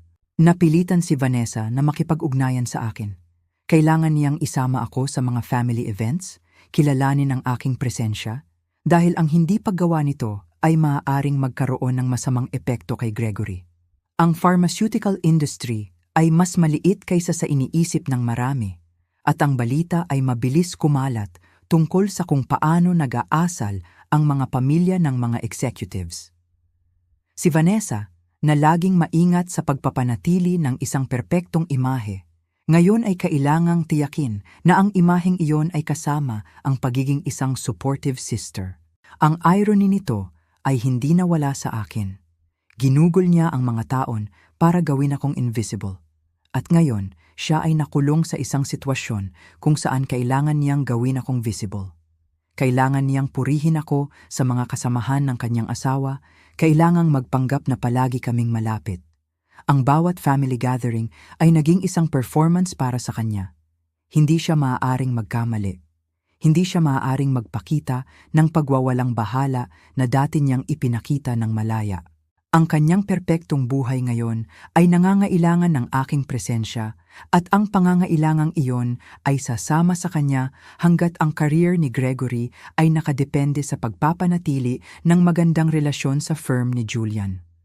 Nagawa niya ang sarili niyang kulungan. Isang kulungan kung saan siya ay palaging maalala na ang kapatid na kanyang minamaliit ay naging isang tao na hindi niya kayang baliwalain. Na ang kanyang perpektong imahe ay kailangang isama ang pagiging isang mabuting kapatid kahit na ito ay pilit. Sa pagbabalik tanaw sa araw ng kasal na iyon, sa pag-upo ko sa likod ng haligi, pakiramdam ko ay walang halaga. Halos hindi ko na makilala ang babaeng iyon. Si Julian ay nag-alok sa akin ng higit pa sa proteksyon sa isang mahirap na event. Nag-alok siya ng isang salamin na nagpakita ng aking tunay na halaga. Isang partnership na nag-angat, hindi nagpababa. At ang mga kasangkapan para ipaglaban ang respeto na lagi kong nararapat. Ang paghihiganti, kung maaari itong tawaging ganoon, ay hindi tungkol sa kalupitan o pagkawasak. Ito ay tungkol sa wakas at tiyak na patunayan na ako ay mahalaga. Hindi dahil sa kung sino ang aking pinakasalan o kung paano ako ikinukumpara sa aking kapatid, kundi dahil sa kung sino ako at ano ang aking magagawa. At habang nakatayo ako sa kusina ng bakery na co-owned ko na ngayon, lumilikha ng sining mula sa harina, asukal at kasanayan na pagtanto ko na ang pinakamagandang paghihiganti ay ang maging eksakto kung sino ako at hayaan silang lahat na manood habang ginagawa ko ito. Ang tunay na kalayaan ay hindi paghihiganti kundi ang pagpapalaya sa sarili mula sa pangangailangan ng pag-apruba ng iba. Ang tunay na tagumpay ay ang pamumuhay ng isang buhay na puno ng layunin, pagmamahal at paggalang sa sarili. At iyon, mga kaibigan, ay isang gantimpalang hindi matatawaran. Ang mga buwan na lumipas pagkatapos ng mga kaganapan sa kasal ay tila isang mabagal, ngunit sigurado na paghilom. Hindi ko inaasahan ang mga pagbabago na dala nito. Hindi lamang sa aking propesyon, kundi pati na rin sa aking sarili. Ang partnership ko sa Bennett Health Solutions ay nagbukas ng maraming oportunidad. Ang maliit kong bakery ay nagsimulang makatanggap ng mga imbitasyon mula sa iba pang mga kumpanya para sa kanilang mga events. Ang aking mga dessert, na dating simpleng kasiyahan lamang, ay naging mga simbolo ng aking dedikasyon at husay. Naging parte na ng aming buhay ni Julian ang mga simpleng hapunan sa aming apartment. Isang apartment na ngayon ay mas malaki, na binili ko mula sa aking sariling pinaghirapan. Hindi kami masyadong nag-uusap tungkol kay Vanessa o sa aking pamilya noon.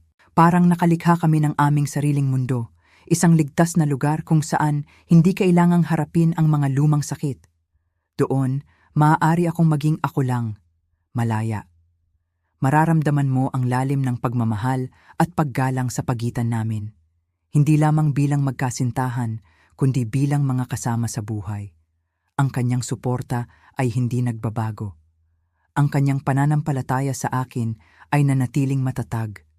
Sa kanyang mga mata, nakikita ko ang isang hinaharap na puno ng pag-asa, pagmamahal at tunay na pagtanggap. Ang relasyon ko kay Vanessa ay unti-unting nagbago. Hindi kami kasing lapit ng dati, pero nawala na ang lamig. Mayroon ng respeto.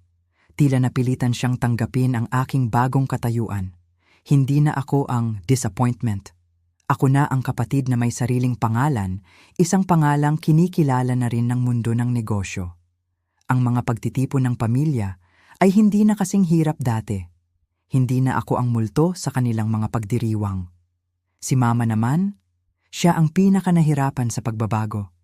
Ang kanyang buong pagkatao ay nakatuon sa mga tagumpay ni Vanessa. Kaya naman, ang pagkakaroon ng isa pang anak na nagiging matagumpay sa sarili niyang paraan ay tila sumisira sa kanyang hierarchy na itinayo niya sa aming pamilya. Pero kahit siya, hindi na maitatanggi ang katotohanan. Ang aking tagumpay, ang paggalang na natanggap ko, ang buhay na itinayo ko sa aking sariling mga tuntunin. Paminsan-minsan, kapag nagkikita kami, sasabihin niya, "Elizabeth, congratulations on your latest contract." Hindi iyon isang paghingi ng tawad. Hindi iyon pag-amin sa mga tao ng pagmamaliit. Pero ito na ang simula ng pagkilala. Tungkol naman kina Vanessa at Gregory, ang mga bunga ng kanilang pagtrato sa akin ay lalong naging malinaw.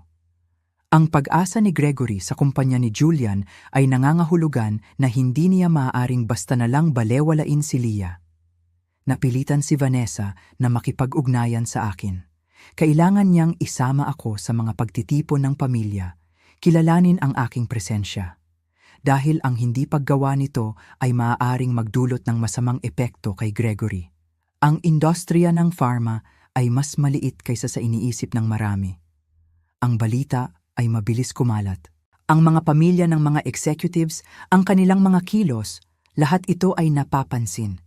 Si Vanessa, na laging maingat sa pagpapanatili ng perpektong imahe, ngayon ay kailangang tiyakin na ang imaheng iyon ay kasama ang pagiging isang supportive sister. Ang irony nito, hindi ko mapigilang mapangiti. Ginugol niya ang mga taon para gawin akong invisible. At ngayon, siya ay nakulong sa isang sitwasyon kung saan kailangan niyang gawin akong visible. Kailangan niyang ipagmalaki ako sa mga kasamahan ng kanyang asawa. Kailangan niyang magpanggap na palagi kaming malapit. Ang bawat pagtitipon ng pamilya ay naging isang pagtatanghal para sa kanya. Hindi siya maaaring magkamali. Hindi siya maaaring magpakita ng anumang pagwawalang bahala na dati niyang ipinapakita ng malaya. Ang kanyang perpektong buhay ay nangangailangan ngayon ng aking presensya. At ang pangangailangang iyon ay mananatili hanggat ang karir ni Gregory ay nakadepende sa magandang relasyon sa firm ni Julian. Nagawa niya ang sarili niyang kulungan. Isang kulungan kung saan siya ay palaging maalala na ang kapatid na kanyang minamaliit ay naging isang tao na hindi niya kayang balewalain.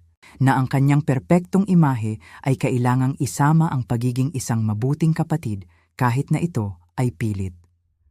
Sa pagbabalik tanaw sa araw ng kasal na iyon, sa pag-upo ko sa likod ng haligi, pakiramdam ko ay walang halaga.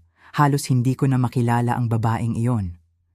Si Julian ay nag-alok sa akin ng higit pa sa proteksyon sa isang mahirap na event. Nag-alok siya ng isang salamin na nagpakita ng aking tunay na halaga. Isang partnership na nag-angat, hindi nagpababa. At ang mga kasangkapan para ipaglaban ang respeto na lagi kong nararapat. Ang paghihiganti, kung maaari itong tawaging ganoon, ay hindi tungkol sa kalupitan o pagkawasak. Ito ay tungkol sa wakas at tiyak na patunayan na ako ay mahalaga. Hindi dahil sa kung sino ang aking pinakasalan o kung paano ako ikinukumpara sa aking kapatid, kundi dahil sa kung sino ako at ano ang aking magagawa.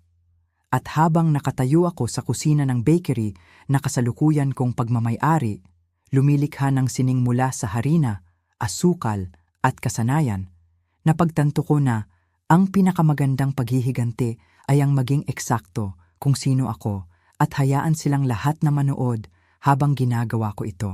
Ang tunay na kalayaan ay hindi paghihiganti, kundi ang pagpapalaya sa sarili mula sa paghahanap ng pag-apruba ng iba. Ang tunay na tagumpay ay ang pamumuhay ng isang buhay na may layunin, pag-ibig at paggalang sa sarili. At iyan, mga minamahal kong manonood, ay isang gantimpalang hindi matatawaran. Sana ay naintindihan ninyo ang aking kwento.